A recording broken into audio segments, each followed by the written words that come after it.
വർഷങ്ങൾക്ക് മുമ്പ് ഇതേ ബംഗ്ലാവിൽ താമസിച്ചവരാണ് ഇവർ രണ്ടുപേരും. സുന്ദരിയായവള് മീര, മറ്റേത് ജെനി. രണ്ടുപേരും ബെസ്റ്റ് ഫ്രണ്ട്സ് ആയിരുന്നു. എന്നും എപ്പോഴും ലവേഴ്സിനെ പോലെ അവർ ചുറ്റിക്കറങ്ങുമായിരുന്നു. ബോയ്സിനെ അവർ മൈൻഡ് ചെയ്തിരുന്നില്ല.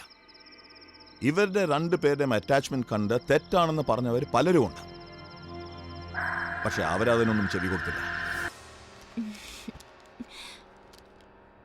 ആർത്തിരമ്പി പെയ്യാൻ മൂടിക്കെട്ടി നിറഞ്ഞു നിൽക്കും കാർമേഘം കണക്കേ നിൻ മാറിടവും.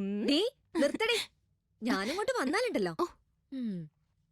എന്നോടക്കുഴൽ സ്പർശം കേൾക്കാൻ വെമ്പൽ കൊള്ളുന്ന നിന്റെ